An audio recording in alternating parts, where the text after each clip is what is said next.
Ladies and gentlemen, the distinguished author, Mr. Aldous Huxley. Brave New World is a fantastic parable about the dehumanization of human beings.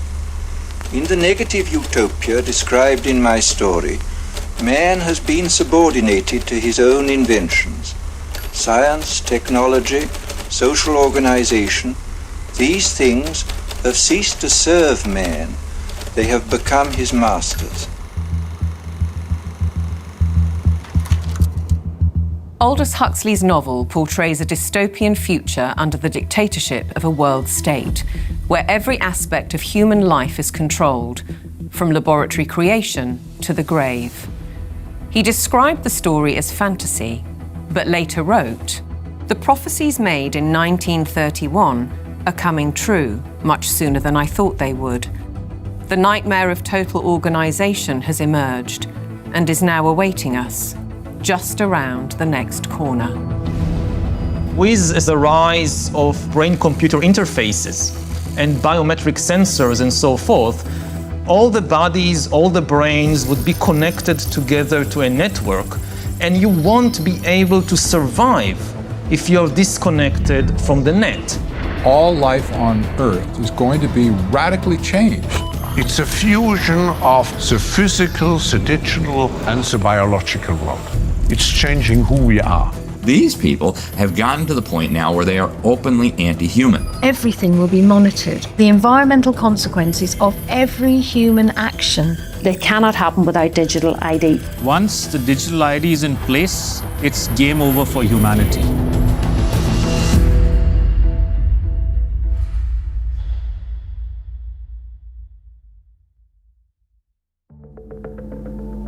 The ideology of a world dictated through science is deep-rooted. Almost a century ago, a movement was established in the United States, preaching that the population should be governed by an elite of selected experts, scientists and academics, rather than democratically elected politicians. They called it technocracy. These engineers and scientists from Columbia University promoted what they thought was going to be the replacement for capitalism and free enterprise. It's not going to be price-based economic system. It's going to be based on resources and energy, control over energy. They thought that science was the answer for everything. They didn't have any spiritual bone at all. You know, they were very mechanistic in their thinking. The definition was clear. Technocracy is the science of social engineering, the scientific operation of the entire social mechanism to produce and distribute goods and services to the entire population. The movement was short-lived, but the principle never died. As we'll demonstrate, a stranglehold on policy and resources has always been the ambition of the powerful oligarchs behind many of today's world institutions.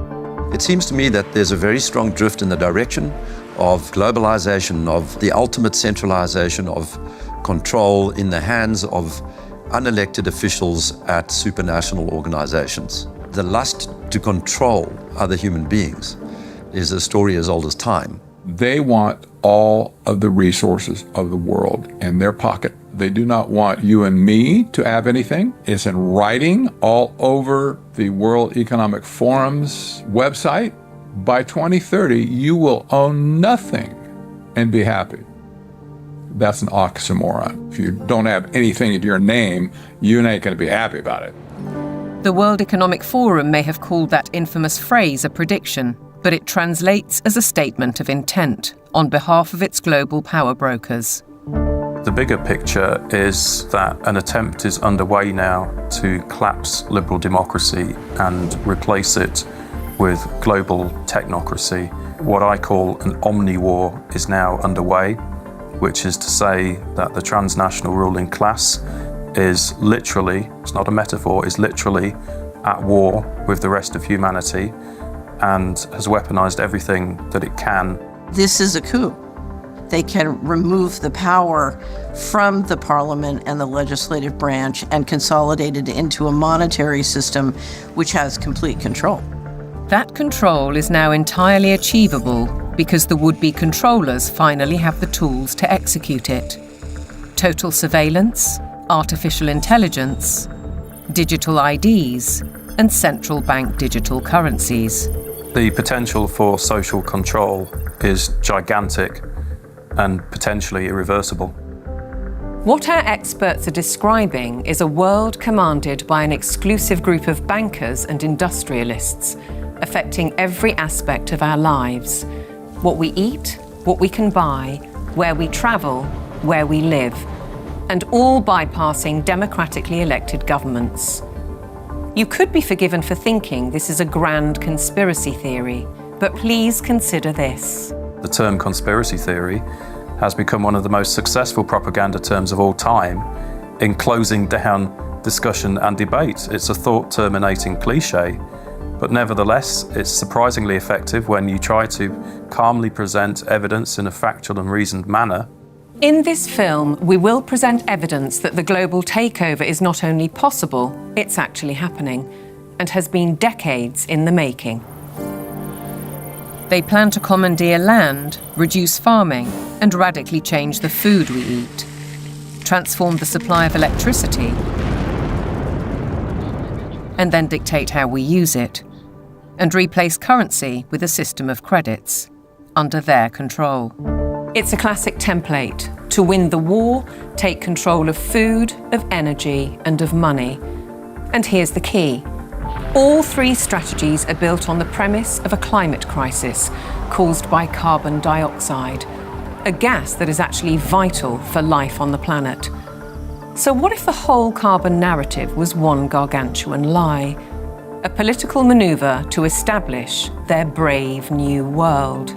A big lie is a lie which is told on such a scale that ordinary people simply would not imagine it to be possible. People with empathy can't fathom that a group of people would organize and engineer this kind of mass atrocity to get where they want to go. It should come as no surprise that financial kingpins are calling the shots. And it's certainly no conspiracy theory when banking executives spell out their intentions.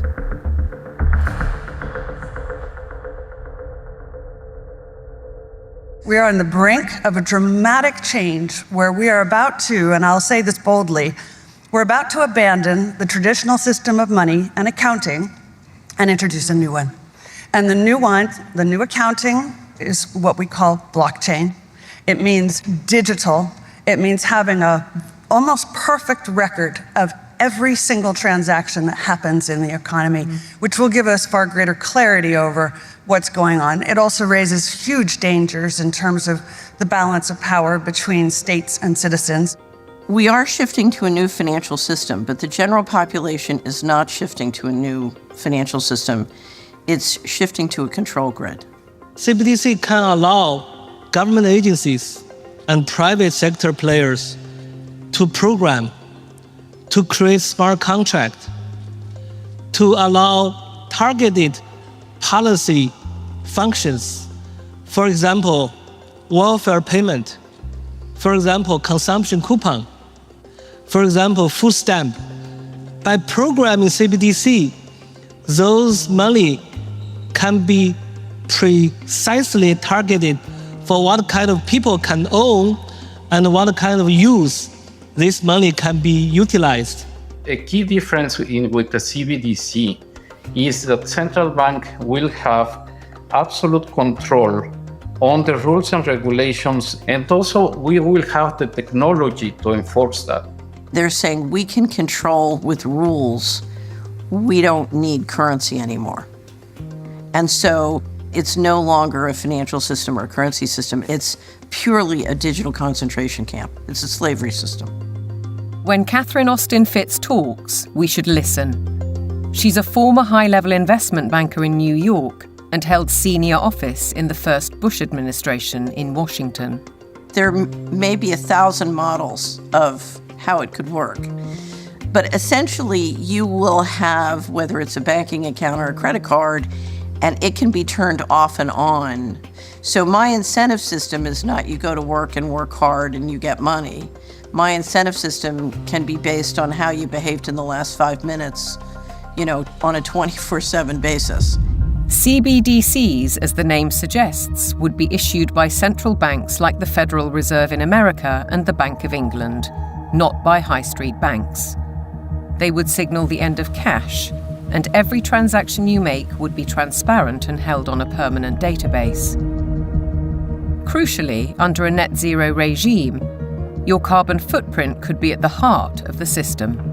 We're developing, through technology, an ability for consumers to measure their own carbon footprint. What does that mean? That's where are they traveling? How are they traveling? What are they eating? What are they consuming on the platform? So, individual carbon footprint tracker. This can be the infrastructure for a carbon credit system. It's totalitarian control, and if people don't become aware of it now, it's going to be too late to backtrack from this. It's a ratchet system where it's very difficult, if not impossible, to backtrack. But why is now the time for change? Because the system is in crisis. It entered crisis in 2019. Mark Carney, he talked quite openly about how the international monetary and financial system had entered profound crisis and was effectively on its last legs. If you study the history of how the central bankers designed technocracy, essentially when they created the Fed, they said, look, this can't last forever. We're going to need, at some point somebody's going to get hip to this game. We're going to need another system. And I will say this, because I used to be part of that, I was born and bred to be a central banker. They plan ahead hundreds of years in advance. Predictably, the money brokers seem to hold all the cards. As a subtext, does the ruling class need to protect itself as artificial intelligence threatens mass unemployment? And what will happen to our existing assets if the banking system is collapsed and money disappears overnight? In an unknown future, one thing is certain. Digital IDs are essential to the project. If they become compulsory, data on every detail of our lives will be monitored, stored, and monetized. Nothing, but nothing, would be private. For younger people, often it's the case that they like technology, they're completely au fait with it, they enjoy it. So they don't see the dangers that technology can bring because, like a drug dealer does, you feed people, low levels of drug where it's all fun. And then later, when you have them addicted, you feed the hard stuff and that destroys their life. So in a similar way, all of this technology is currently pretty much nice, but when the central bank digital currency comes in and the control comes in and the censorship systems, then the younger people will realize all too late in many cases that they've walked themselves into a trap.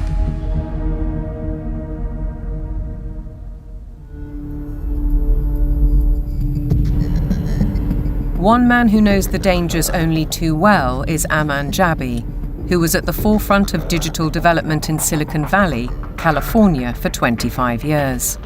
He left when he recognized the dark side of surveillance technology, choosing instead the peace and beauty of Montana.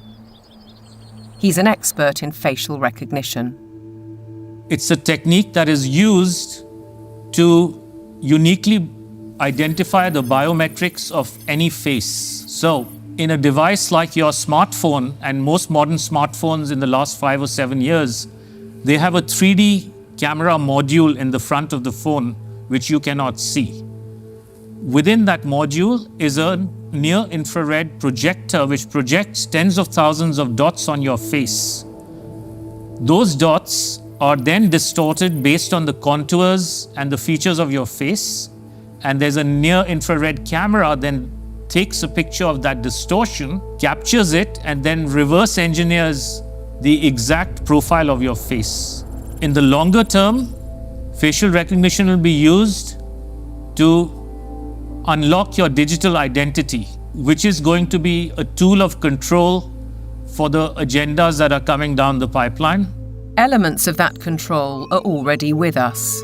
Alexa, good morning. Good morning. You are never alone in your home, and this is why.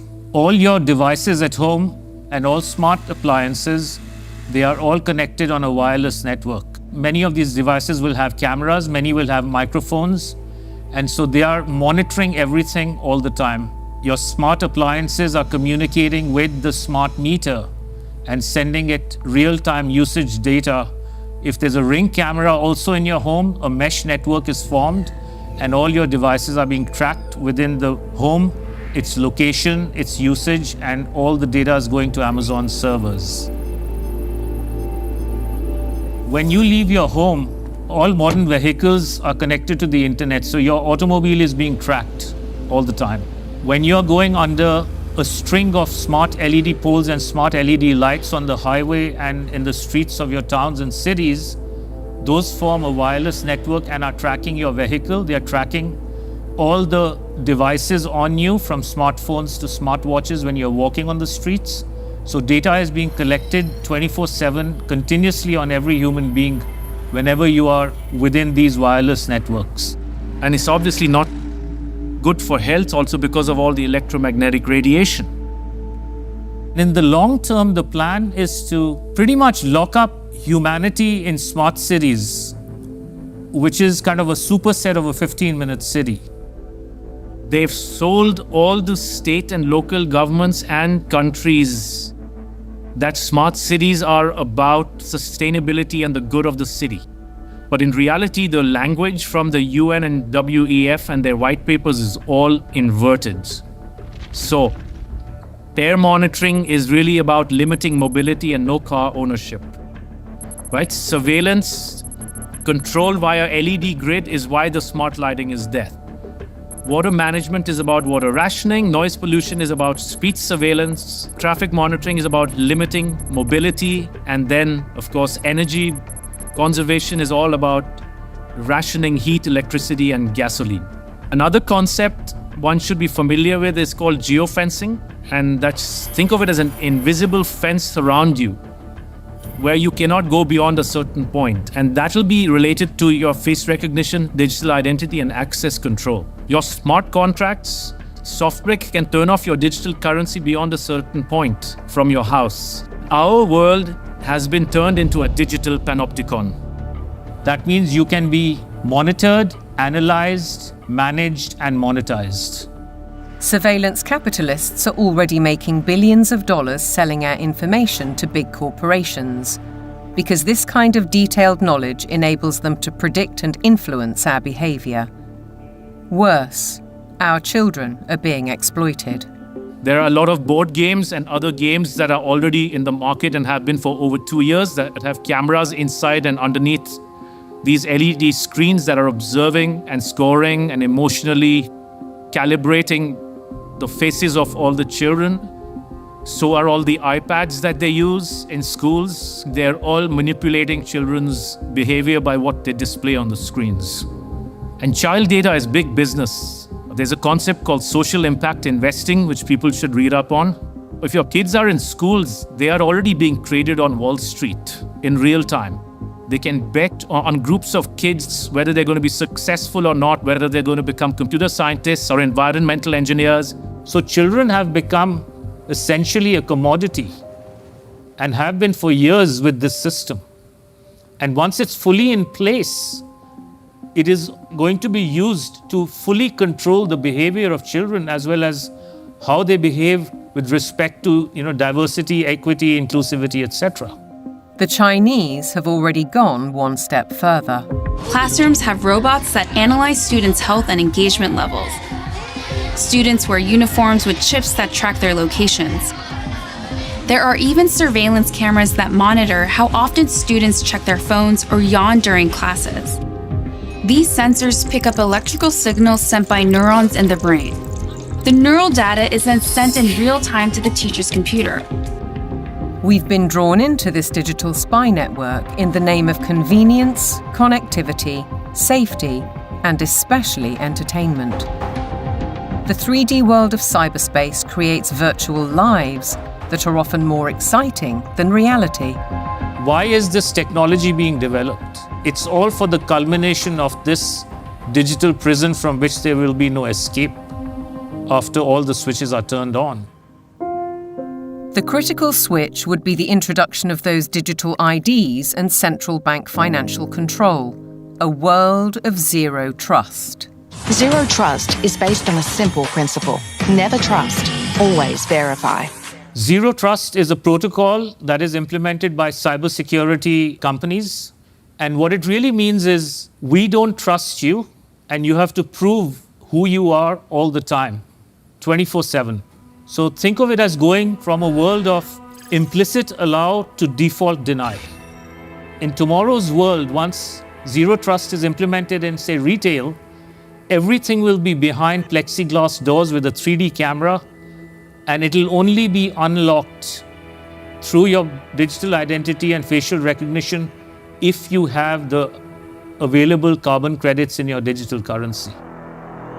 If you've reached the limit of your allowance, it could be access denied. This would apply to fuel, to travel, to meat and dairy products, to clothes and other consumer goods. Because everything in life could be valued by its carbon footprint. Even access to the internet could be denied. So the new world of Zero Trust is really a world of locks. It's like an inverted prison. You are supposedly free to roam about, but everything you want to access is behind lock and key.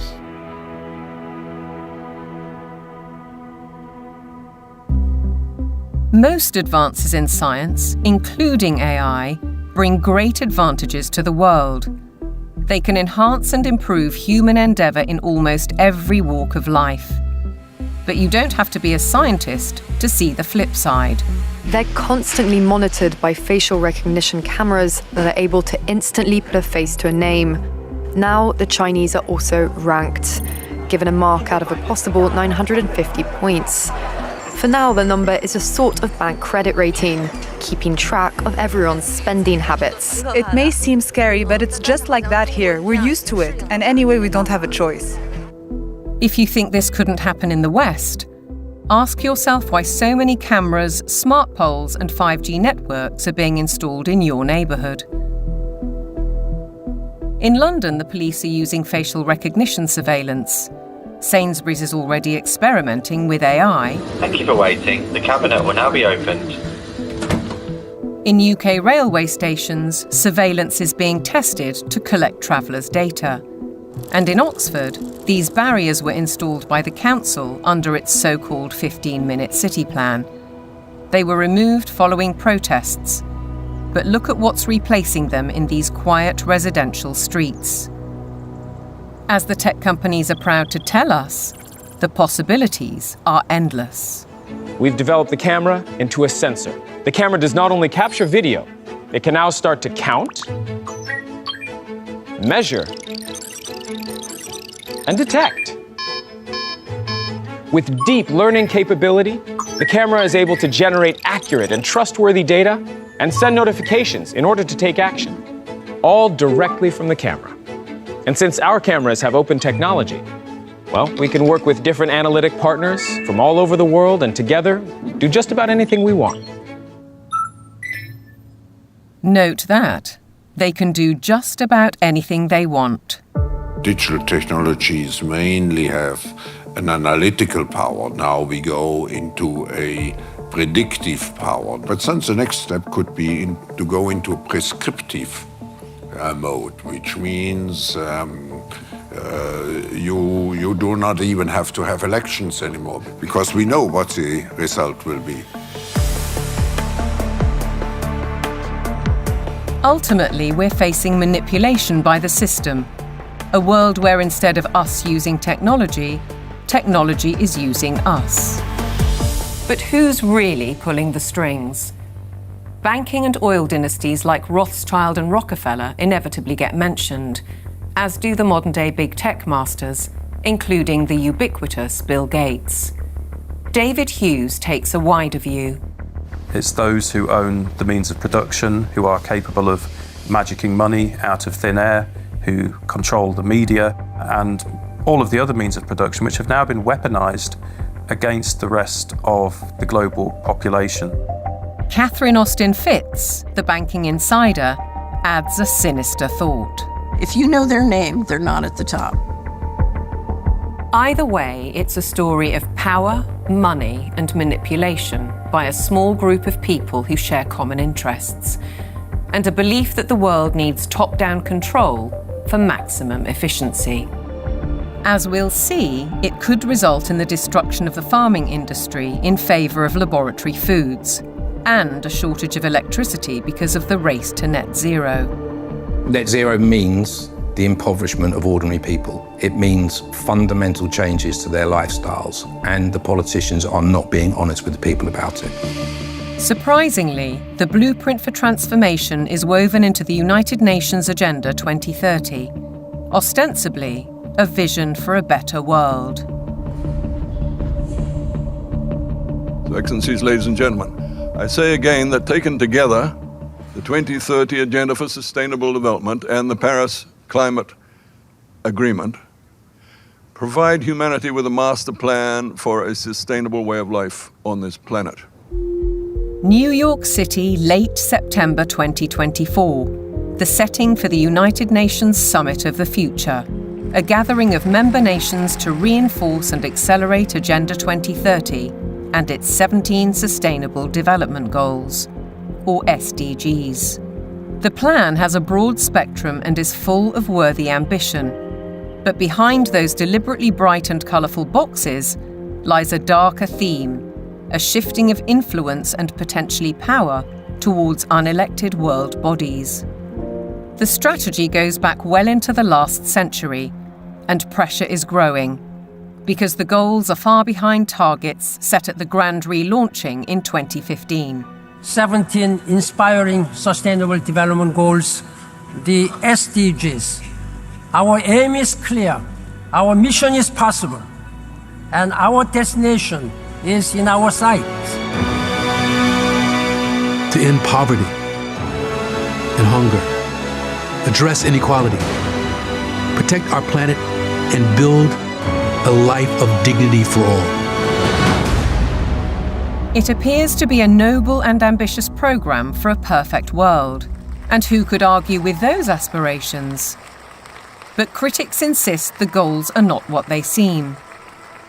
Alex Newman is a journalist and broadcaster who's been investigating the issue for 15 years. He has his own way of interpreting the rhetoric. You have to learn to speak what I call UNEs. You have to know what the terms mean if you want to truly understand what is being discussed. When they talk about peacekeeping forces or the peacekeeping role of the United Nations, they're actually talking about the war-making capabilities of the United Nations. So you have this Orwellian doublespeak. When they talk about transparency, more often than not, they're talking about eliminating your privacy. Human rights is another very, very good example. They make very clear in this document that your rights can be restricted under the guise of public order or morality or whatever the case may be. And so they're saying, here's your rights, but by the way, they're not really rights. We can revoke them at any time. The UN is filled with contradictions like this. Like, for example, when they talk about gender equality, right? A normal person in the Western world thinks gender equality means a woman has a right to earn money, to own property, to have all the rights and privileges that a man would have. When you look at the individuals who lead this movement within the UN, you're talking about radical feminists. You're talking about people who are very interested in dissolving the nuclear family. As you dig into these goals, it's very clear we're dealing with something far more nefarious. Once you look past the marketing slogans, the kind of warm and fuzzy, we're going to end hunger, which again is just window dressing, you realize that this is actually a blank check for totalitarian global control. Author and campaigner, the late Rosa Koire, called out the plan more than a decade ago. It is the biggest public relations scam in the history of the world. But it's far more than that. It's a blueprint. It is the action plan to inventory and control all land, all water, all minerals, all plants, all animals, all construction, all information, all energy, all means of production, and all human beings in the world. What can be measured can be managed and ultimately monetized. In fact, a study at Yale University has calculated that the natural assets of the world are worth $5 quadrillion. Is this the basis of the new world monetary system? And is it the deep underlying reason for the United Nations project to rewild 50% of the Earth by 2050. They talk a lot about biodiversity. They want you to think of like, oh, we're going to preserve the toucans and the parrots and the lizards. But when you actually dig into this, what they're talking about is creating, and they're working on it now, an international database with virtually all of the genetic material of all of the species on the planet. And then they want to start mixing and matching it. Bill Gates, ultimately, and his buddies want to end up in total control over all life on the planet. Is it a coincidence, then, that Bill Gates has become the largest private landowner in America while planning to build smart cities in which to corral the general population? What is indisputable is that the oligarchs of global business are embedded in United Nations policy. They don't care about the planet. They care about getting in. Finance goes to where it gets the greatest return. There's a move into the green finance. It's all about profit. It's not about the planet. This is not conjecture. Under the guise of climate change and net zero, vast fortunes are already being amassed. Take carbon exchange markets. Companies emitting excess carbon dioxide can buy credits from businesses that are carbon negative. But increasingly, many are paying a high price to offset their emissions against land schemes. Grasslands, forests, conservation projects, and so on. Some legitimate, others not so. Either way, the brokers and middlemen get rich, while having no impact on actual carbon emissions. We've also seen the emergence of natural asset companies, whose name says it all. They identify the asset and then issue shares in that asset out of thin air, essentially. And they can sell it to financial institutions, asset managers, sovereign wealth funds. And then they go public and have an IPO, and that funding is, they say, meant to preserve the natural asset. But elsewhere, they say that their main purpose, like so much else, is to generate profit for shareholders. It has nothing to do with preserving the environment. That is literally just the talking point they think will stick and sell. We're all in it together. We got to save the planet. So let's allow the bankers to create a new racket that makes the natural world collateral. So if everything in nature is to be traded on financial markets, setting a value on the land we walk on and the air we breathe, why do we, the public, have no say? There's no route that an ordinary person can take to make a representation to United Nations. So it's fundamentally undemocratic. What it has done is build relationships with billionaires. Right from the start, the rich and powerful have enjoyed undue influence in the UN's inner sanctum. In fact, the Rockefeller family part-financed its headquarters in Manhattan. To hand you, Mr. Lee, my father's check. Thank you, Mr. Rockefeller. Between them, the Rockefeller family has funded hundreds of organizations and, as a consequence, spread their authority on civil society, institutions, banking, education, and global politics. The Rockefellers always believed in world governance. In the 1950s, their Special Studies Project report declared, "The UN stands finally as a symbol of the world order that will one day be built." In 1973, David Rockefeller co-founded a non-governmental organization which still carries international power today, the Trilateral Commission. Its stated objectives revived technocracy and in turn planted the seeds of the UN's Sustainable Development Agenda. They said at the time that they were going to create a new international economic order. It was all over the literature. The goal of the new international economic order was not to get richer in the sense of money. They knew even back then that eventually the fiat currency system of the world was going to disintegrate. So the goal became to actually capture the physical resources of the world. All wealth historically has come out of the ground. They wanted to take away everything that they could possibly take away from the nation states of the world and from private individuals of the world and stuff it into the global common trust where they would administrate it and they would be the ones getting licenses for the resources to turn around and make stuff. The financial kingpins have long seen themselves as masters of the universe, manipulating global affairs through institutions like the International Monetary Fund and the World Bank. Is Agenda 2030 the defining act for complete control? And how significant was the global response to COVID-19? As the world builds back from COVID-19, we have a once-in-a-lifetime opportunity to make investments that will strengthen the economy and improve public health, and fight climate change for generations to come. One might ask why the UN needs a multi-billionaire finance and media player as a special envoy, or why Mark Carney, the former governor of the Bank of England, who called for a new global monetary system, is the UN's special envoy for climate action and finance. And then there's Larry Fink, the boss of BlackRock, the world's largest asset management company. He's a board member of the World Economic Forum, and as we'll see, has driven the UN's goals through investment strategies for the past 20 years. All three are principles of the Glasgow Financial Alliance for Net Zero, a partnership with the UN.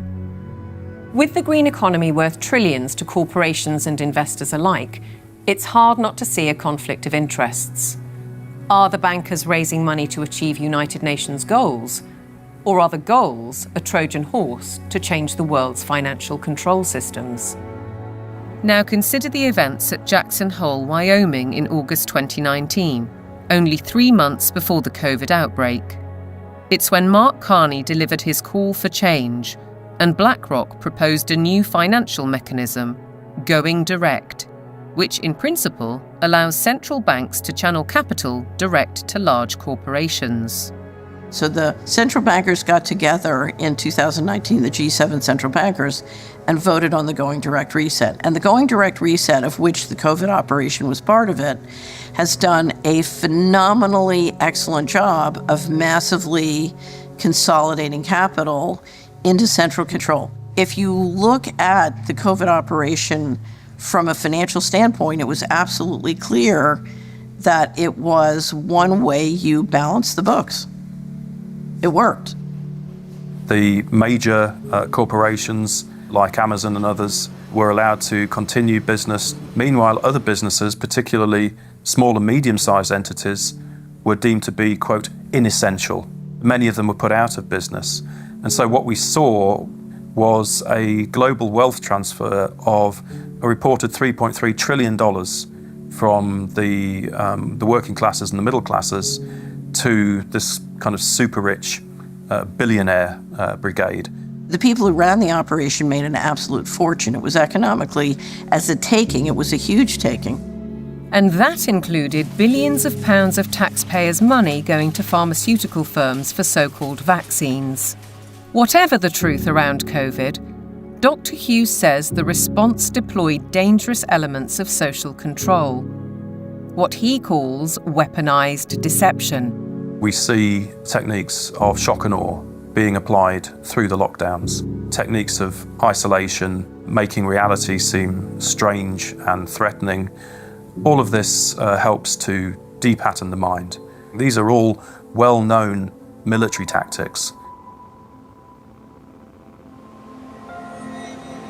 Look them in the eyes and tell them you're doing all you can to stop the spread of COVID-19. Stay home, protect the NHS, save lives. These are, in fact, very nasty and very vicious techniques which were deployed against the public of multiple countries at once.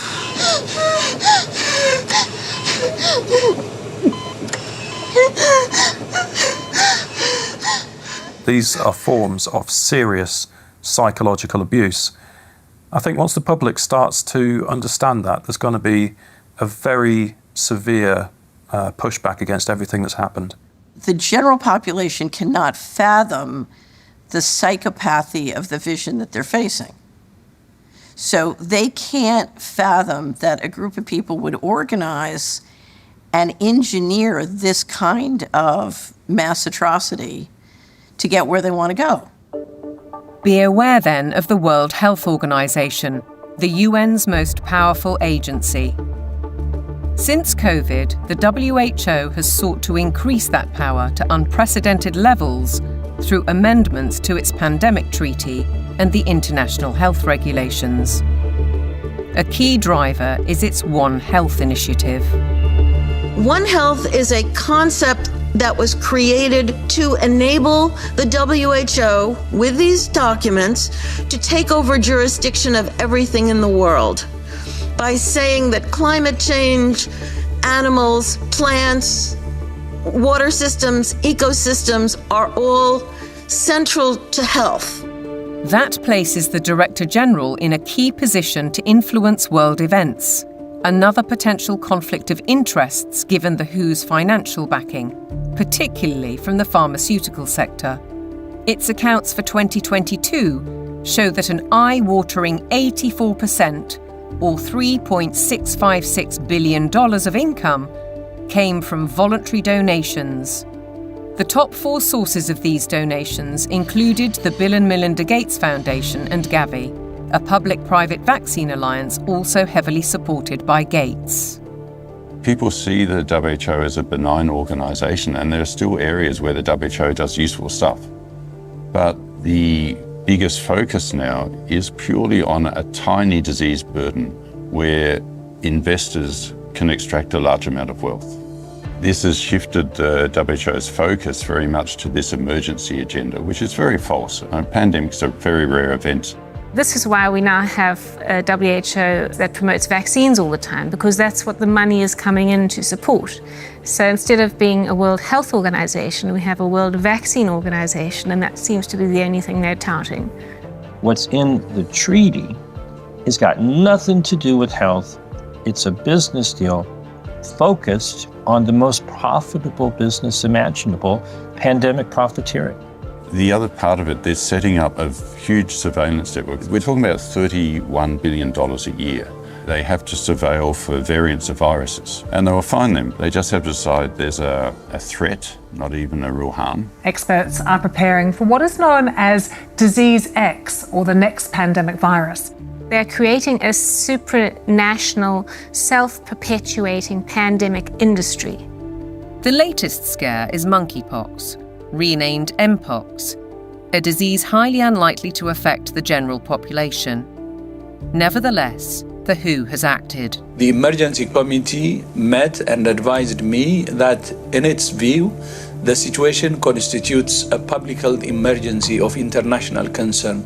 If you get to declare the emergency and then profit from it, there's a big problem, isn't there? It's essentially a build-out of big pharma, and the WHO is essentially looking to be their marketing and distribution arm worldwide. WHO! The people say no! WHO! The people say no! We're fighting for really the right to own our own lives. We're fighting for that freedom versus a sort of corporate authoritarian structure or medical fascist structure, which is what is clearly interests are trying to impose on us. Changes to the WHO's regulations are expected to be voted through in the coming months. As we speak, the UK government is fully behind them.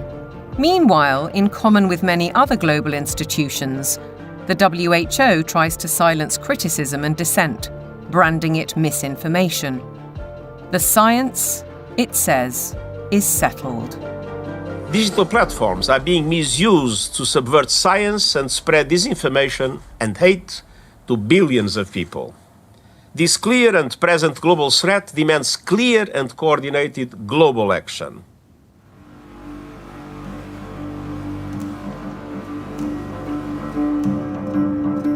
I have a little rule of thumb for diagnosing a centralization scam.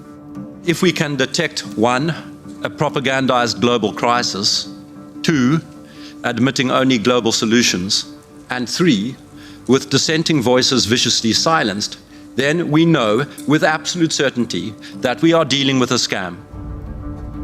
Control, dictate, eliminate debate, the hallmarks of a totalitarian regime. And nowhere is the cold ambition of corporate dominance more evident than with the World Economic Forum.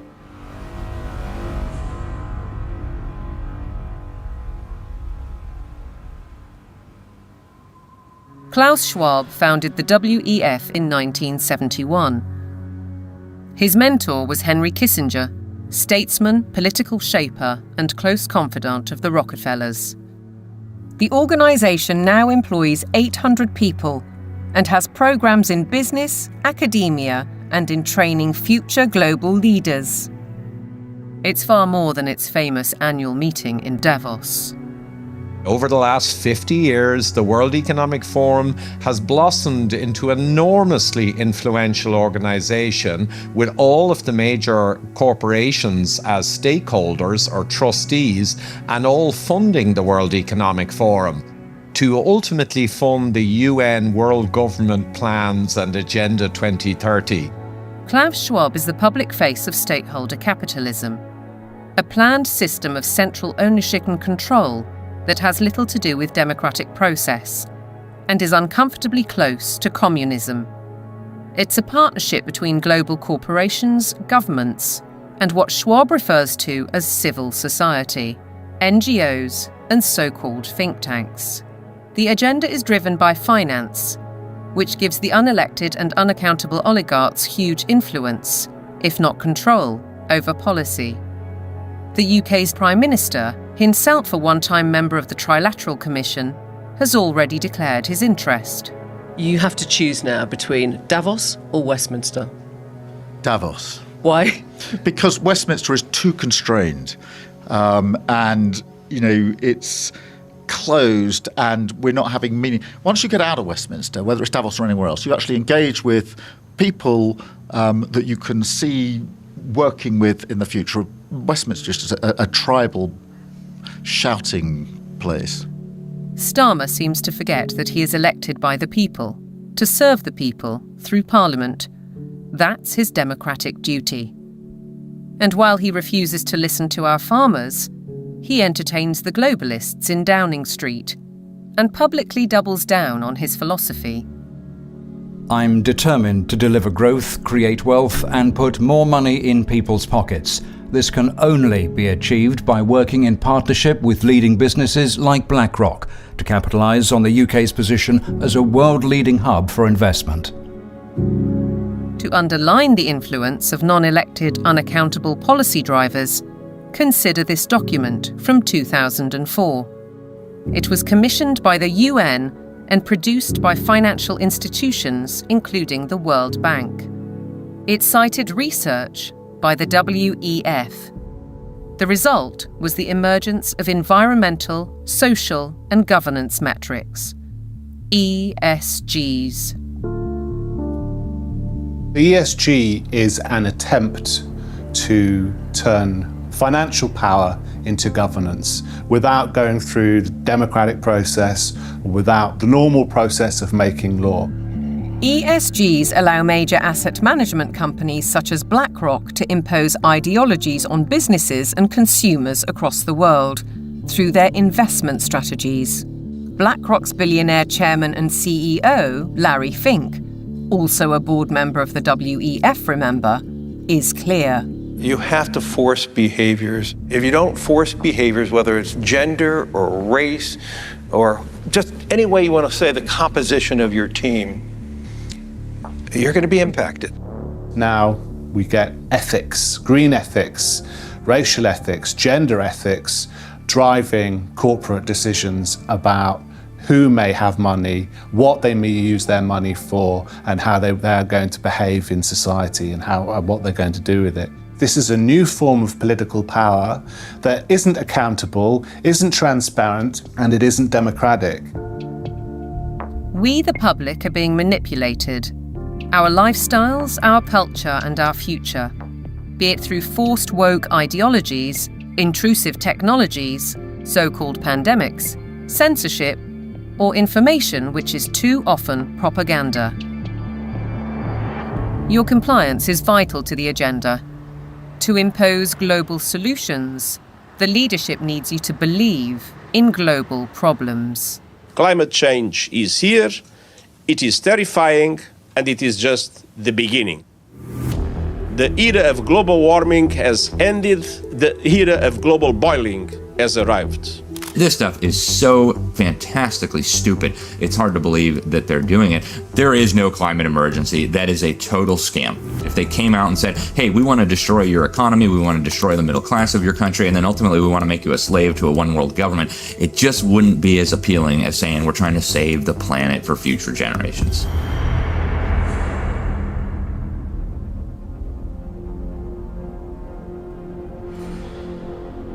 "2024, with the hottest day on record and the hottest months on record, this is almost certain to be the hottest year on record. And the masterclass in climate destruction." Statements such as that are amplified by emotional footage from all over the world. But is any of it true? I do not think there's a climate crisis, and I base that on all the evidence and the climate data sets that we build to answer questions just like that. We actually use satellites to monitor the global temperature, the true global temperature of the atmosphere. And we find there is a rise. It's about 1.5 degrees per century, which is certainly something that's manageable and the Earth has seen before. Compared to the 19th century, which was about the coolest century in the past 10,000 years, we're warmer. But we're about the same as we were 1,000 years ago, and certainly cooler than we were about 5,000 to 8,000 years ago. John Christie is a highly regarded climate scientist who developed the measurement of accurate temperature records using satellites. His evidence is critically inconvenient to the climate change industry. I'm not popular in most of the climate community, that's for sure, because much of the climate community depends on climate model results. Tens and hundreds of millions of dollars have gone into that industry of climate modeling, and I show, well, you folks have failed. But yet they prop up the entire political world that tends to support this. In 2017, I came to work and there were 7 bullet holes in our office suite. And so some people are pretty upset that the evidence that we build and show that can stand the test of time and can stand up to cross-examination is just not going along with their issues and their desires. So let's consider these statistics on the Earth's atmosphere. 78% is nitrogen, 21% oxygen, other gases make up less than 1%, and carbon dioxide accounts for a mere 0.04%, the majority of which is natural. Can man-made CO2 really be a problem? Roy Spencer and I are going on the assumption that all the warming that you see is due to carbon dioxide emissions. And so we find that that's a pretty modest warming. But see, that's a big assumption. Mother Nature is able to warm up the planet without extra CO2. And so we are just saying the worst case scenario is this warming of about 1.5 degrees. And that's certainly not a catastrophe at all. On the contrary, carbon dioxide is vital for the world's survival. The greater the concentration, the better plants grow. In fact, according to NASA figures, the world has become 14% greener in the last 40 years. During the last cool period before industrialization, let's say 200 years ago or so, it was below 300 parts per million. And during the ice ages, it was even lower. And that's a dangerous level because plants struggle to survive when the CO2 is at a low level. And so the biosphere becomes less diverse and less available to support the animal life. So low CO2 is not good for the planet as a whole. Where is the logic then behind the UK's decision to spend £22 billion on facilities to capture carbon? The greatest controversy of all revolves around readings from ice cores. CO2 levels can be measured in bubbles of air trapped in ice thousands of years ago. By aligning this to temperatures, scientists have argued that carbon dioxide is the cause of global warming. However, closer inspection leads to the opposite conclusion.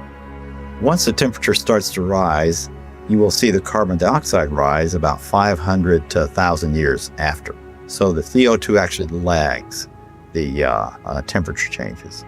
But what of the extreme weather events, which are increasing and driven by climate change, according to everyone from the top of the United Nations down?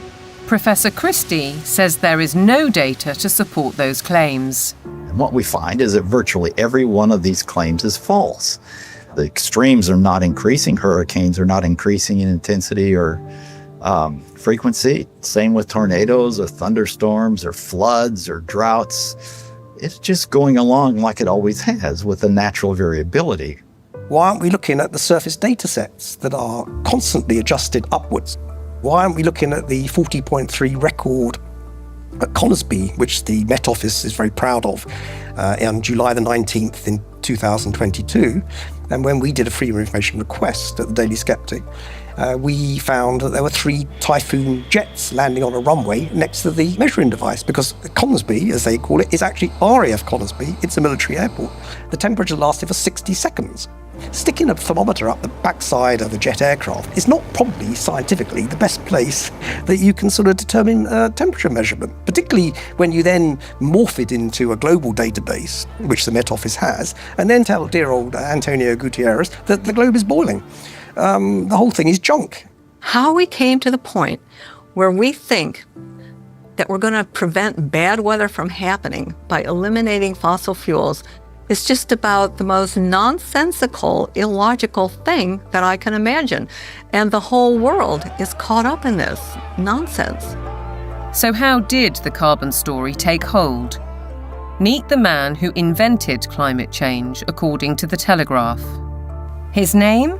Maurice Strong, an oil tycoon, a Rockefeller associate, and a man with an extraordinary talent for moving between high finance, politics, and the United Nations. Strong was a member of the highly influential Club of Rome, an institution formed in 1968 at a Rockefeller property on Lake Como in Italy. A group of scientists, academics, and industrialists discussed what they saw as an urgent crisis: the impact of human activity on the planet. I don't think we can sustain current growth trends much beyond, say, the lives of children who are being born today. To prove the thesis, they commissioned computer modelling at the Massachusetts Institute of Technology. This research laid the foundations for an agenda that's persisted for over 50 years. Cut use of autos, use less electric power, have fewer children, limit growth. All of this was fueling this ideology that there's too many people on the planet, there's not enough resources, and that something has to be done. The natural world in which man lives and on which he depends is indeed deteriorating, is being destroyed in many instances at a rate that is accelerating and that can only continue to accelerate unless we begin to control the activities that are having this destructive impact. In 1975, the Club of Rome published a second report, Mankind at the Turning Point. The lead quotation was telling. The world has cancer, and the cancer is man. The report concluded, the solution of these crises can be developed only in a global context with full and explicit recognition of the emerging world system, a new world economic order, and a global resources allocation system.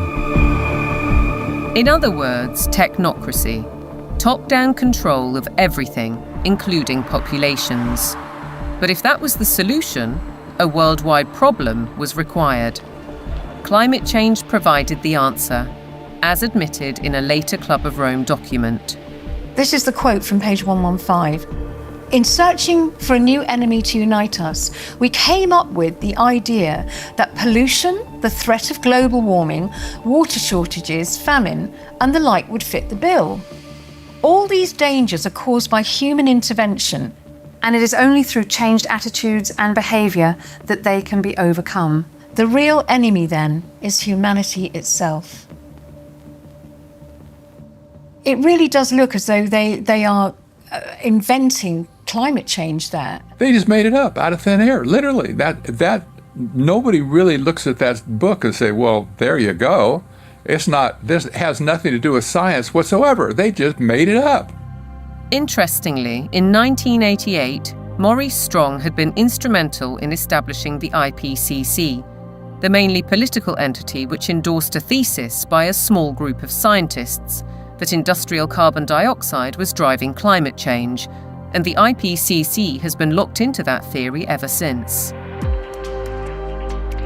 Maurice Strong's masterstroke came in 1992, when as Secretary-General of the UN's Earth Summit in Brazil, he saw 179 nations commit to a World Action Plan, Agenda 21. We have been the most successful species ever. We are now a species out of control. Nobody would question the need for a cleaner environment and the protection of nature, and Strong's legacy lives on through the Kyoto Protocol, the Paris Accord, the current Agenda 2030, and the worldwide push for carbon net zero. But there are questions on his motives and his connections. He was behind the first financial carbon market and a founding director of the World Economic Forum. Surely a conflict of interests, with his involvement in the IPCC. A skeptic might ask why nearly all research grants in almost 40 years have gone on developing IPCC carbon dioxide theories, while anyone who raises questions is ridiculed, cancelled, or has their career stalled. Funding for someone who wants to determine the natural variability of the climate system as an explanation for what has happened is just not there. I mean, the government is very clear that they want a catastrophic story. There is no single science paper that proves conclusively that humans control all or most of the global climate. If there was, you wouldn't hear the last of it. Instead, we get this call to authority to the IPCC, the United Nations Panel on Climate Change. Many more scientists and academics are speaking out against the IPCC. Almost 2,000 have signed a declaration stating that there is no climate emergency, including Nobel Prize winner Professor John Clauser, who wrote, "The popular narrative about climate change reflects a dangerous corruption of science that threatens the world's economy and the well-being of billions of people." We need to have a full and honest debate about the science, and it needs to be discussed in Parliament, it needs to be discussed in the media, it needs to be generally discussed, and we need to sort of bring the drains up, if you like, on all of the science to see what is there really a threat. That debate is highly unlikely, because the juggernaut of net zero careers on, with trillions at stake. What is certain is that the repercussions will affect the food we eat, ravage our countryside, and have a disastrous impact on our energy supply.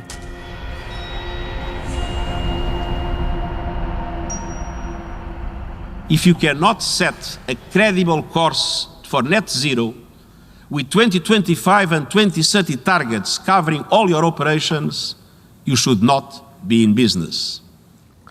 Well, net zero is insanity. It's pure insanity. I mean, the idea that you can remove 85% of the world's energy, which comes from hydrocarbons, within less than 30 years and replace it with the sunbeams and the breezes. It shows a complete lack of economics, societal effect. It shows a simple lack of the progress that we've made over 300 years. Nevertheless, net zero is enshrined in UK law, with the government passing the Climate Change Act in 2008. A 100% reduction in emissions by 2050 from 1990 levels was included later in a strategy document. But experts argue that the policy is fatally flawed. Europe's mad dash towards net zero is effectively economic suicide. Politicians are purposely impoverishing ordinary people, purposely deindustrializing Europe, where companies are forced to move to countries where they have access to cheap energy, whether it's the US who frack and therefore have cheap gas, or whether it's to China, which is still predominantly producing from non-renewable, especially coal. It is literal economic suicide. China continues to open new coal-fired power stations to drive the factories that manufacture wind turbines and solar panels, which are then sold to the West. As a result, China emits almost 30% of global greenhouse gases, while the UK is responsible for less than 1%. In essence, carbon emissions are merely transferred to another part of the planet. And while China gets richer, UK households face a bleak and expensive future. What it will effectively do is price ordinary people out of having access to electricity at a time they want and a price they can afford. The core problem is that neither the infrastructure nor the technology exist to provide a constant supply of electricity. The proportion of time that solar actually generates electricity is actually 9% in the UK. That means that for 90% of the time, solar doesn't generate the average amount of electricity that its capacity can generate. For onshore wind, it's about 20 to 40%, and for offshore wind, it's about 30 to 50%. So that means by definition, you will always have periods of time when renewables aren't producing electricity, but there is demand for electricity. As we'll hear, the net result is that supply will be rationed. Reality, though, seems not to concern the activists.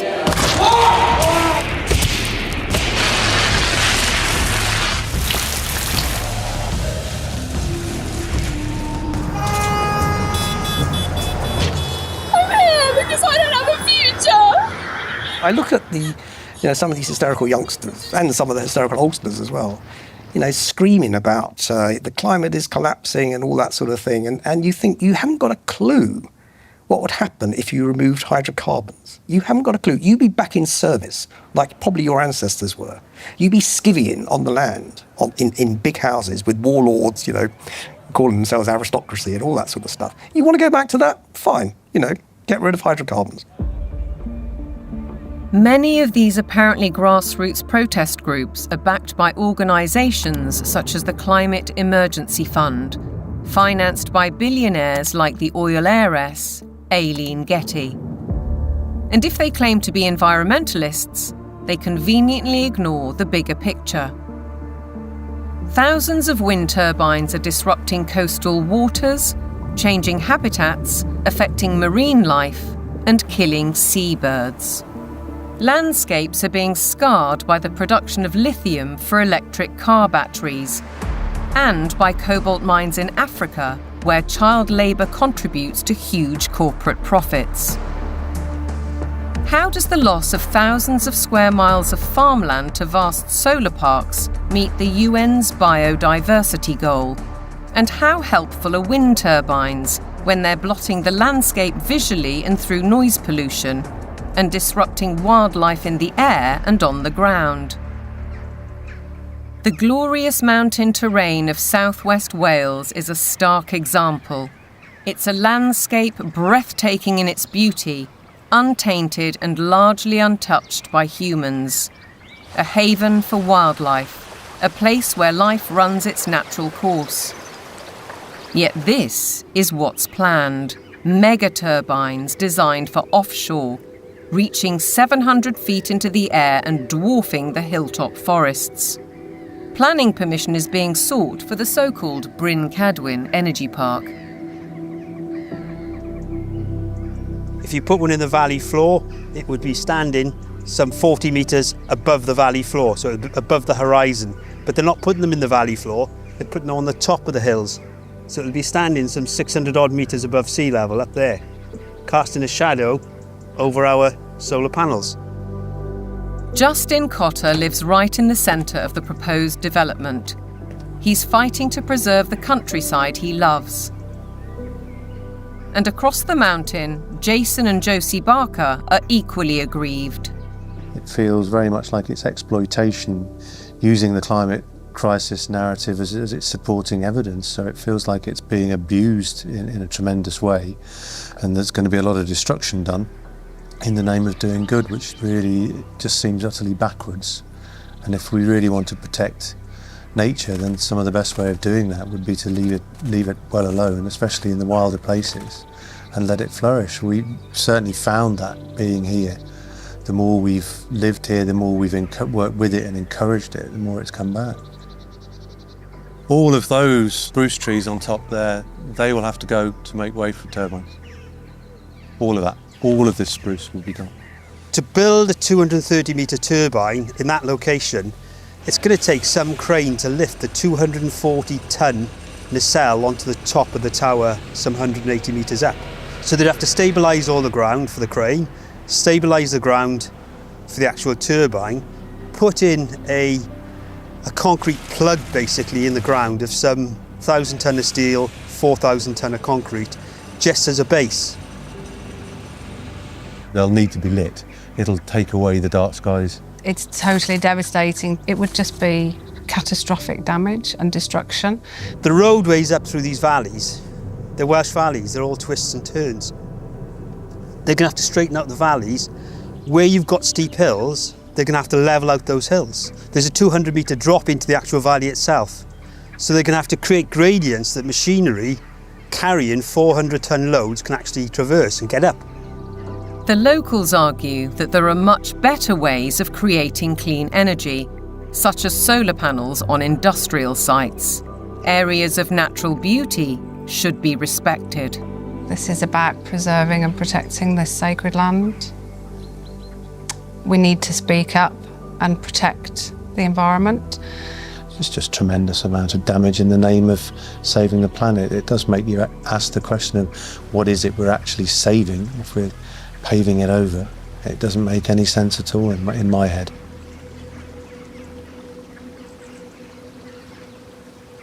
The proliferation of turbines and solar panels certainly seems at odds with protecting biodiversity, and experts argue that the economics simply don't add up. If we are going to go on to full net zero, we not only have to change our electrical system, but we have to change the other 66% or more of the rest of our energy needs as well. So we need to triple the amount of renewables just to cover our present electricity generation. And then we need to triple again to cover all of the other usages like, transport, space heating, and industry.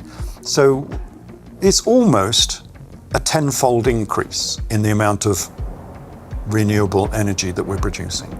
Ralph Ellis has analysed 3 government reports and says all have grossly underestimated costs. 2 of the reports ignore the need for that crucial backup when the wind doesn't blow and the sun doesn't shine. At present, this is the only such site, Dinorwig in Wales. But going by the government's own figures, Ellis says the equivalent of 2,000 Dinorwigs would be required. The overall cost would run into trillions of pounds. It's an energy fantasy because none of this has been thought through. Battery plants are one alternative to back up the national grid, like this one already constructed in Australia. But again, they offer limited supply. We're facing a situation where, if fossil fuels are eliminated, it will be impossible to maintain a constant supply of electricity.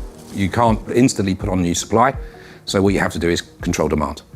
And to be honest, they're quite open with this. If you look at the National Grid's latest paper on this, they talk about demand management. And the system is, electricity will only be available at a price you can afford when the wind is blowing and when the sun is shining. And when the wind isn't blowing and the sun isn't shining and the 1 or 2 hours of battery storage have been used up, the way they will reduce demand is by simply increasing the price of electricity so that demand falls to the available level of supply. Part of the control that the government has, or part of the means by which it can manage the demand, is through the use of smart meters. Effectively, smart meters allow them to do minute-by-minute pricing, which means that as the intermittent renewable production goes up and down, they can effectively change the price at which you can use electricity. So essentially, it's going back to pre-industrial age where the weather determines our lifestyles and our energy use. A government-sponsored report from the UK Fires Organisation agrees that targets will not be met and therefore electricity usage will have to be cut. They say we'll have a quarter of the power by 2050, and they say there'll be no travel, there'll be no meat or no beef lamb. There will be restrictions on clothing, and we will live in mud huts. And it's not an exaggeration, they use the word earth. The United Nations use the word bamboo, impacted earth, soil detritus. This is what they're writing. But what of the claim that renewable energy will be cheaper? Not so, says Derek Bertelsen. We can also look at the accounts of these renewable energy companies. And what we see if we look at those is that the cost of production is considerably higher than the market price of electricity. And therefore, without these subsidies, these renewable companies would go bust. Ironically, the anticipated reduction in supply comes at a time when demand is about to skyrocket, with the explosion of surveillance systems and artificial intelligence. BlackRock's Larry Fink predicts that by 2030, data centers will use 30 times more power than a single city. Where's that power going to come from? Are we going to take it off the grid? What does it mean for elevated energy prices for everybody else if it's that? I think it's going to represent some huge societal questions that we have not addressed, the negative side. Forget about the use of it, but just the generation of it is massive power. If the race to net zero will affect our energy, it could also have a devastating effect on our food, as global policies and the march of corporations accelerate.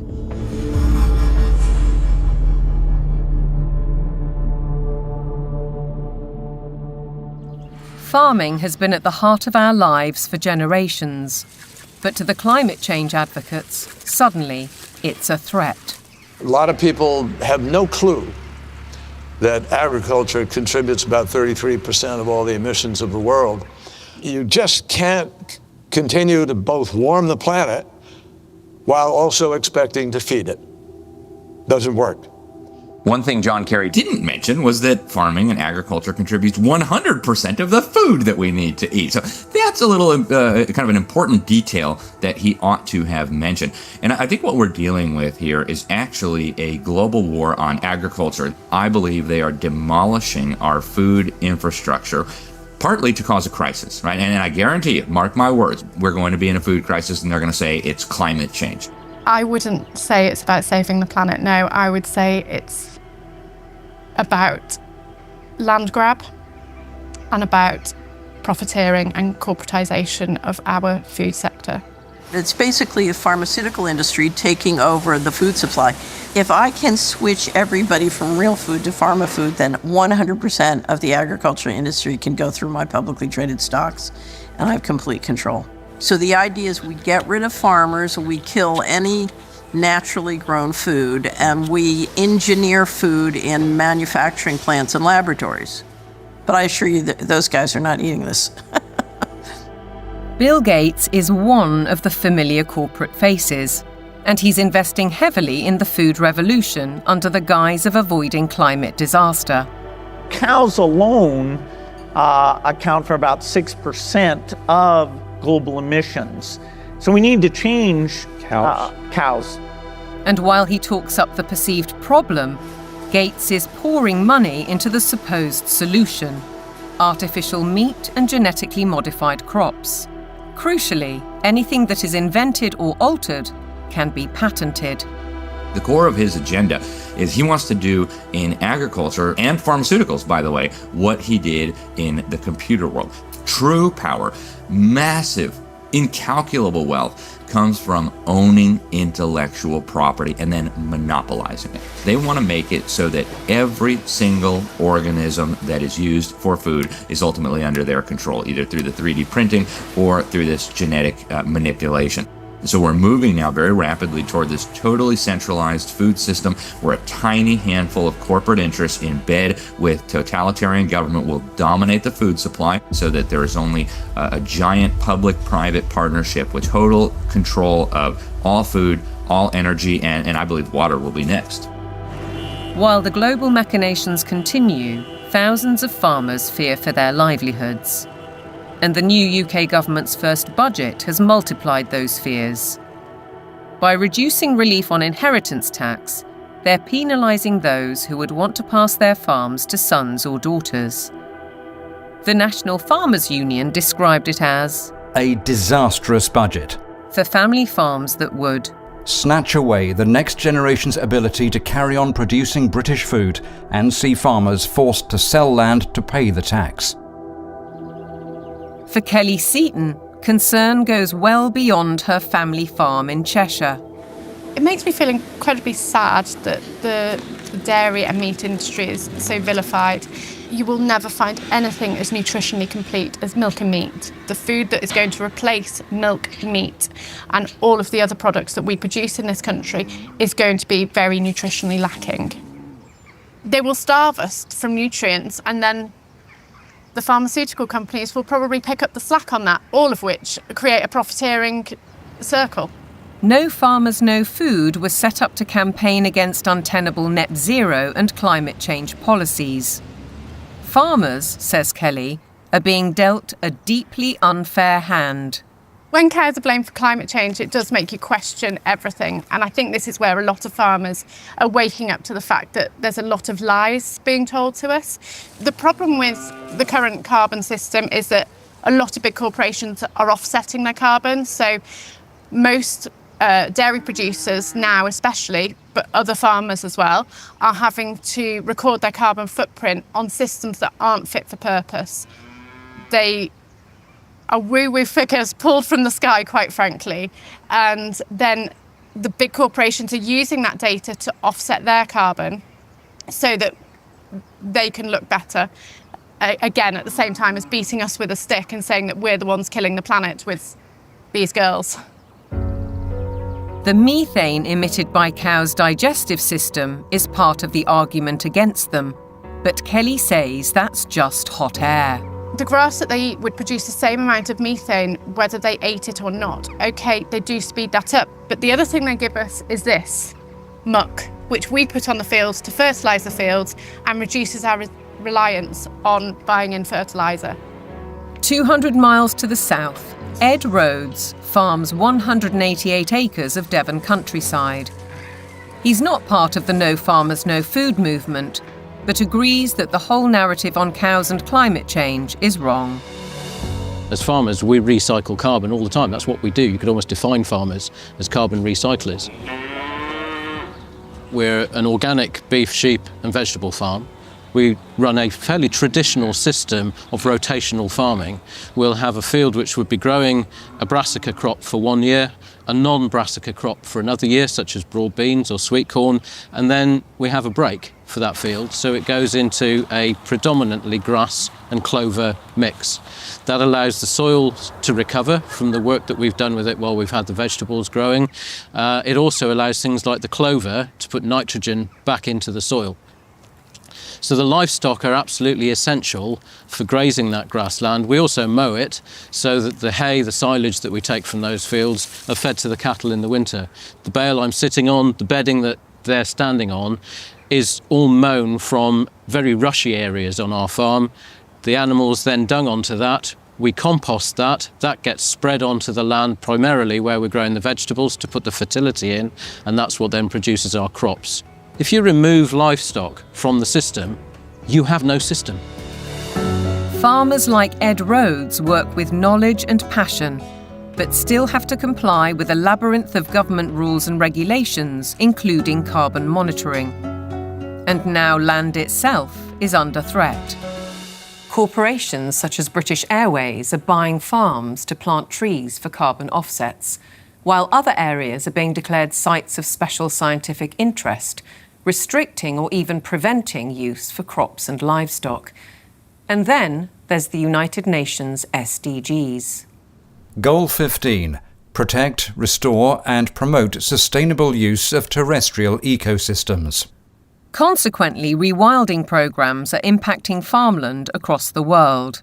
In the UK, for example, the government is planning to set apart 1,200 square miles for wildlife habitat by 2042. That's an area almost as large as Cornwall.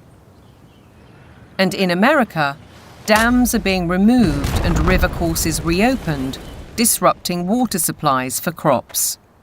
Goal 13 states, take urgent action to combat climate change and its impacts. As a result, the Dutch government plans to close 3,000 farms to meet EU emissions targets, drawing widespread protests. And in Denmark, farmers face paying £80 for every cow they own in a world-first tax on meat. Goal 7. Ensure access to affordable, reliable, sustainable and modern energy for all. One result: cultivated land is disappearing under vast solar parks.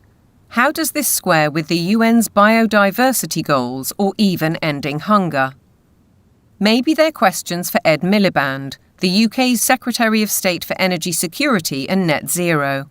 He's cleared the way for a huge solar park on prime farmland in East Anglia, an area big enough to site 1,745 football pitches. It's a crime to take food productive land out for solar panels, which are unrecyclable, potentially not that productive going forward, and not feed the planet. It is absolutely catastrophic. We've gone from being 78% self-sufficient in 1984 to now less than 60% self-sufficient. I think it's about 54%, which I think is set to fall even further this year. On top of all that, British farmers are being paid not to produce food under schemes like the Sustainable Farming Incentive.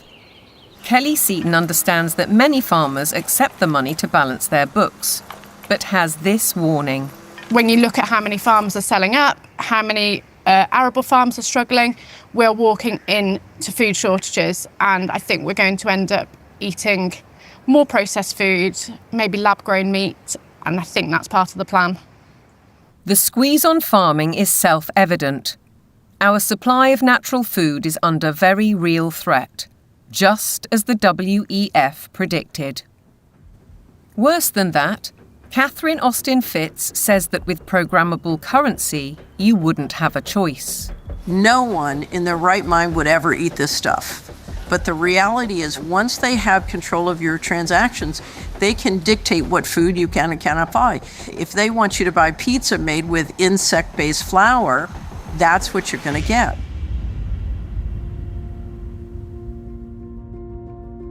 There's an energy crisis. Even though there is an abundance of energy, there's a food crisis, even though there's plenty of food to feed the world.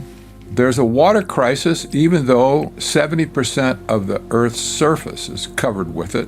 There's an air crisis where CO2 is declared the enemy of mankind, even though it's necessary for life to exist on Earth. There's a resource crisis, even though there are abundant resources to support everyone. What's with us here, you know? Who created all these crises? They did it. Just as clear as the nose on my face. It's all been a sham. All the essential things of life, they've been declared to be scarce, because things that are scarce you can control. The architects of such globalist trajectories, all the Kissingers, Rockefellers, Schwabs, Carneys, Strongs, Carstens, are held out as great intellects. But they are nothing of the sort. We know, both in theory and in practice, that centralization causes nothing but misery, because it destroys the mechanisms of error correction, leading to doubling down on flawed policies. And yet the creed of global dominance continues apace. Through the WHO's so-called Pandemic Agreement, its One Health Initiative, and ultimately the United Nations Agenda 2030. From medical diktats to gender and racial politics to climate change, the indoctrination runs deep.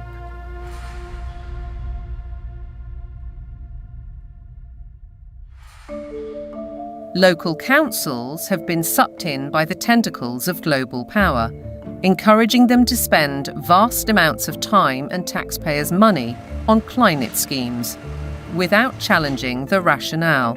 Local councils have taken these actions because they are part of or lobbied by a network of green organisations throughout the United Kingdom, for example, UK 100, there's also C40 cities, and there's the Global Covenant of Mayors.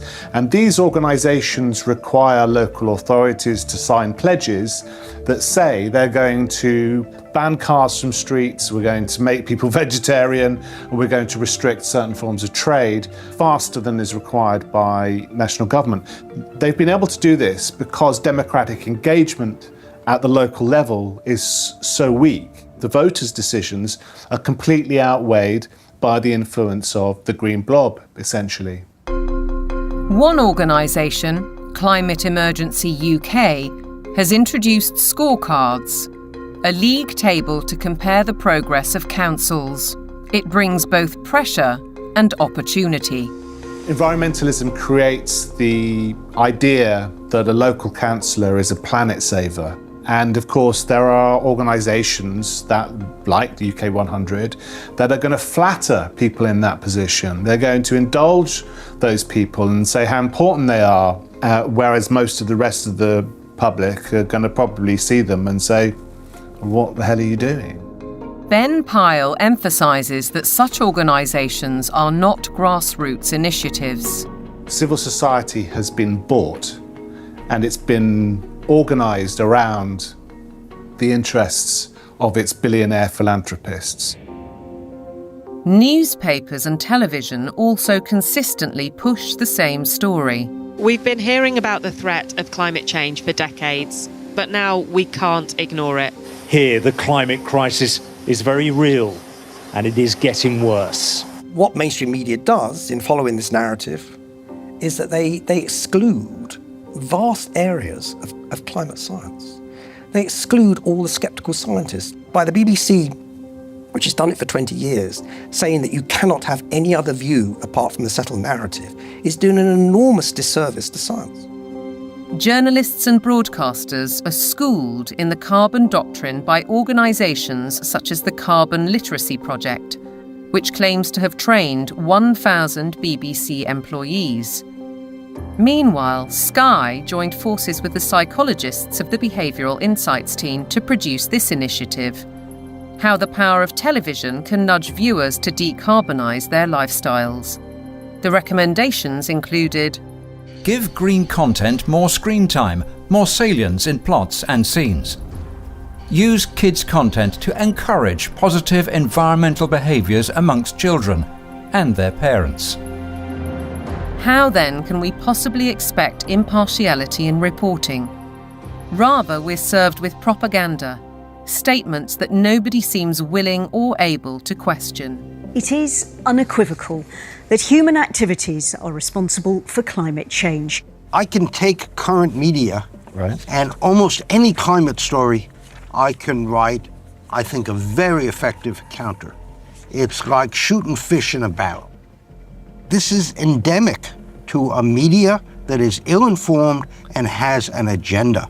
The agenda is to promote alarm and induce governments to decarbonize. There's an organization called Covering Climate Now, which is a nonprofit membership organization. Their mission is to promote the narrative. They will not allow anything to be broadcast or written that is counter to the narrative. Among the 500 plus media partners on the Covering Climate Now website are Reuters, Bloomberg, ABC, CBS, MSNBC, NBC, Channel 4 News, The Guardian, The Daily Mirror and The Lancet, as well as several British universities. Funders of Covering Climate Now have included the Rockefeller Family Fund, the Rockefeller Family and Associates, and the One Earth Fund. It's true that the mainstream media only report one side of the story and that most of them are in the pocket of the powerful people who are trying to implement these changes. I don't question that at all. But it's also true that people are listening to them less and less and reading them less and less. We see independent media people with much larger audiences than mainstream papers. And I think that phenomenon will gather pace now. That rise in independent voices has seen institutions like the UN, the WEF, big tech companies and broadcasters like the BBC wage war on what they call mis, dis and malinformation. They don't appreciate views they can't control. The fight for truth is on. A partisan media, obsessed local councils, and then there are the universities, which should be the first and last bastions of objective research and open debate. But here too is a story of outside pressure. With the drop in government funding, the shortfall has been made up from other sources, and those tend to be NGOs, private organisations. For example, the Gates Foundation and the Wellcome Trust. Invariably, money from private organisations will come with vested interests. These vested interests, according to Professor Moss, drive university teaching towards business goals and ideologies at the expense of critical thinking and levels of academic achievement. One new initiative is the European Network on Climate and Health Education, led by Glasgow University. Medical students have been trained to accept that climate science is an established fact. Increasingly, climate change is harming people's health. You could say it's the largest health emergency of our time, and I do need to be ready to help tackle this challenge. Can the outcomes really be free of prejudice when the backers include the WHO and major pharmaceutical companies? This new collaboration will help train the next generation of medics with the skills they need to treat the health impacts of climate change and deliver more sustainable healthcare. That's why health leaders from across the public and private sectors are coming together to support this transformative new network. Academics, right from the beginning now, are socialised to orientate their research towards the money. So this, I think, is quite damaging when it comes to fearlessly pursuing the truth wherever it may lead. That doesn't really happen anymore in academia. It's more about pursuing the money, wherever that might lead. It makes me feel distraught. It makes me feel that the whole purpose of university learning has been subverted. The influence and ambition of big business, the mission creep of so-called woke thinking, the cancel culture, the suppression and smearing of those who dare to question. Shockingly, the conditioning starts in the youngest of minds.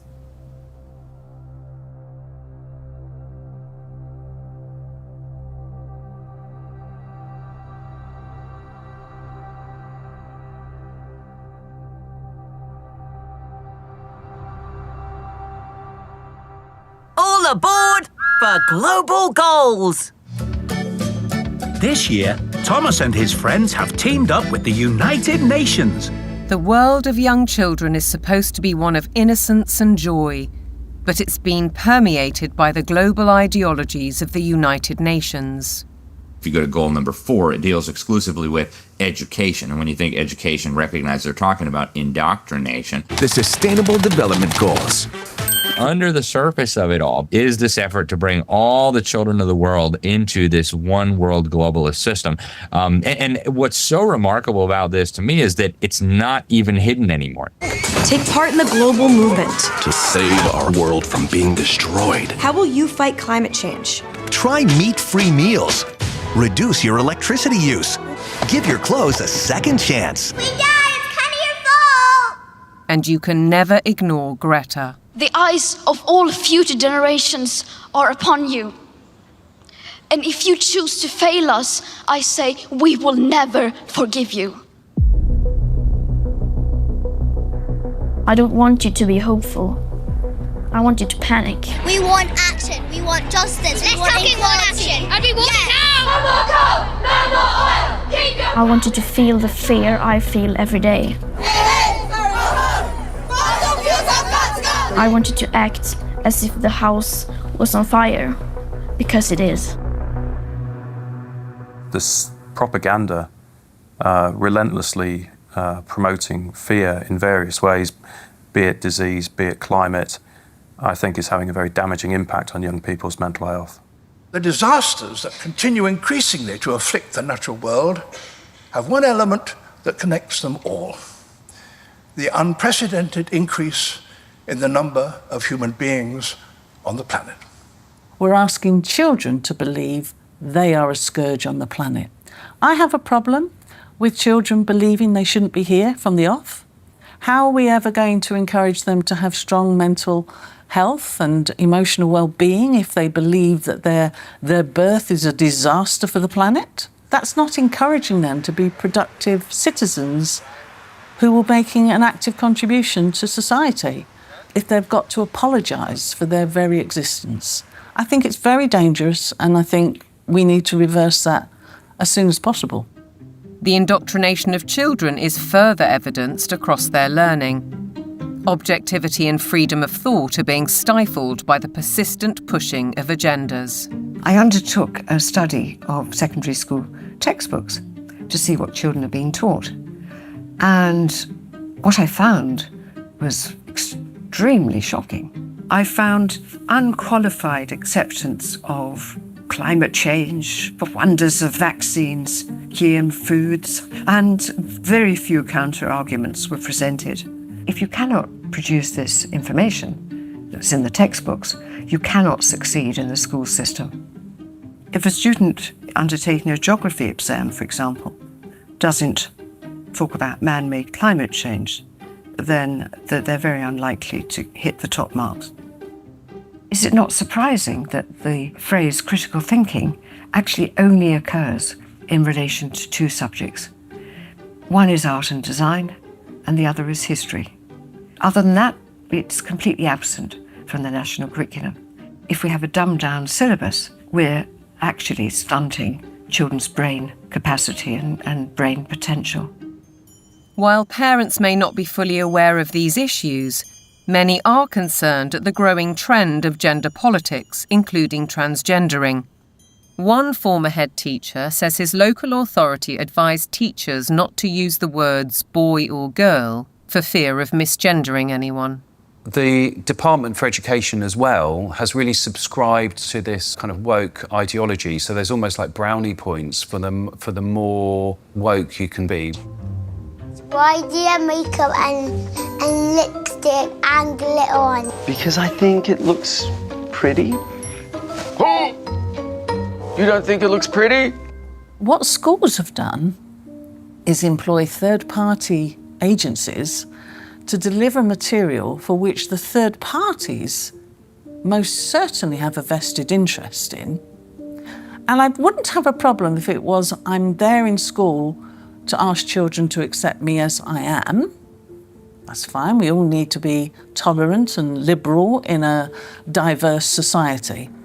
My problem is that what they're actually doing is more a form of evangelism, which is this is who I am and you might be too. In my heart, I've always known that I'm a girl, Teddy, not a boy, Teddy. I wish my name was Tilly, not Thomas. Language carries so many meanings and messages. And if schools are encouraging social transitioning, that's not a neutral act. That's a significantly impactful act. Dr. Fraser is also highly critical of the World Health Organization's recommendations, suggesting that 4-year-olds should learn about sexual stimulation. It's harmful. They don't need to know it. And in fact, for those children who are perhaps victims of adult abusers, how will they ever know the difference between what is happening within the home if they're encouraged to also explore that part of themselves within a school curriculum? What do we do with an organisation like the United Nations or the World Health Organization if we take our orders from them about what is suitable education for our child? How do we say, no, we're not doing that, we want a change? Teachers are sent on courses to embrace the diversity dogmas, and many buy into them. But Fairclough says that those who don't keep quiet for fear of reprisals. it's a dereliction of duty. It's a dereliction of their legal as well as their moral duty to safeguard children against harm. I can certainly say I feel very let down by the teaching profession because I am not hearing people speaking out on behalf of the children. A one-world dictatorial education, a dumbing down in the classroom, fluidity of gender, the impact of technology. Are our children being groomed for a life in the digital prison? Today, nobody has any idea what to teach young people that will still be relevant in 20 years. As computers become better and better in more and more fields, there is a distinct possibility that computers will outperform us in most tasks and will make humans redundant. And then the big political and economic question of the 21st century will be, what do we need humans for? Or at least, what do we need so many humans for? Do you have an answer in the book? At present, the best guess we have is keep them happy with drugs and computer games. But this doesn't sound like a very appealing future. A chilling forecast, and one which echoes Brave New World, in which the oligarchs did indeed provide drugs and entertainment so that people learned to love their enslavement. Yet there are even darker clouds on the horizon, the spectre of transhumanism. In a sense, it is that final piece of the puzzle. If you want to gain total control over everyone and everything, then you actually ultimately need to be able to implant technologies inside human bodies. And that's exactly what's taking place. Artificial intelligence, the metaverse, near space technologies, and I could go on and on. Synthetic biology. Our life in 10 years from now will be completely different, very much affected, and who masters those technologies in some way will be the master of the world. These modern technocrats seem wedded to science and technology at the expense of our human spirit and ingenuity. They aspire to a data-driven world which is robotic and predictable in every sense, with no room for creativity or individual choice. But if the goal is, and always was, population reduction, maybe they're right on track.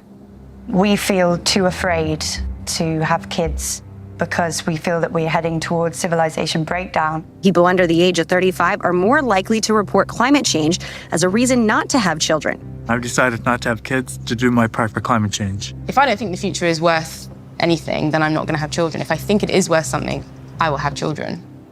I think these ideas have spread like bad viruses, and there's been a lot of investment in promoting some extraordinarily weak ideas. Sitting at the top of all of these very bad ideas is one giant one, which we can call anti-humanism. Transhumanism, the trans phenomenon, net zero, lockdowns, population reduction, all of these ideas are basically the ugly stepchildren of anti-humanism. They are, as I read it, essentially two competing ideas in the world at the moment. One is that humans are the best feature of the observable universe, the only creatures capable of creative thought and generativity and of creating explanations for how reality works, that humans ought to be revered and ought to be cherished, that we should plan for their flourishing, that we should be planning for the flourishing of as many people as possible, that human agency ought to be respected, that civil liberties ought to be respected, and that the imposition of top-down, one-size-fits-all policies on humanity is completely incompatible with that kind of worldview. Set up against them are people who regard humans as the scum on the surface of the little blue dot, people who regard humanity as some kind of blight, people who believe that the earth needs rights to protect it from these horrible humans. And I think it is a deeply sad reflection of the state of our societies that so many people live in the latter camp, but I'm definitely not one of them.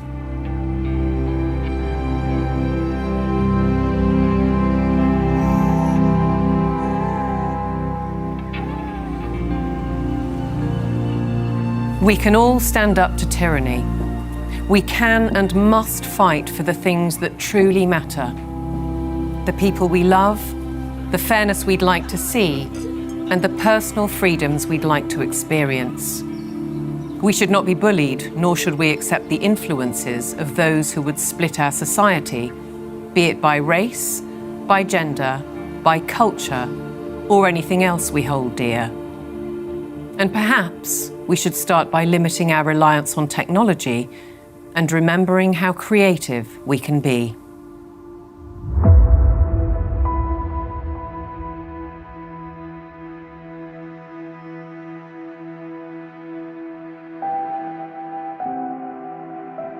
Once you've seen it, you can't unsee it. You can't go backwards. So what that means is that over time, more and more people are starting to see this now. The powers that be have no choice but to keep pushing forward for their global technocracy. They're the ones who are attempting the controlled demolition of liberal democracy. They have only one route they can go, and they are tobogganing towards disaster. On the other side, we the people have no choice but to fight back against all of this. I don't expect that we're going to just be able to tell the truth indefinitely without consequences, but we must continue to do it. We must, for the sake of our children, for the sake of humanity, for the sake of generations yet unborn. We have no option but to stand against this evil. If you look at where this thing is going, I'm not going there, okay? And whether God takes me out or the leadership takes me out, I don't care. I'm not going there. And the only way we cannot go there is if we can find a better pathway. And the only way we're going to find a better pathway is with transparency. If I want to live as a virtuous human being, I need to live amongst people that are free. And if one understands that one mustn't live on their knees, even if you have to die on your feet, you must share truth, because truth is the weapon for free people.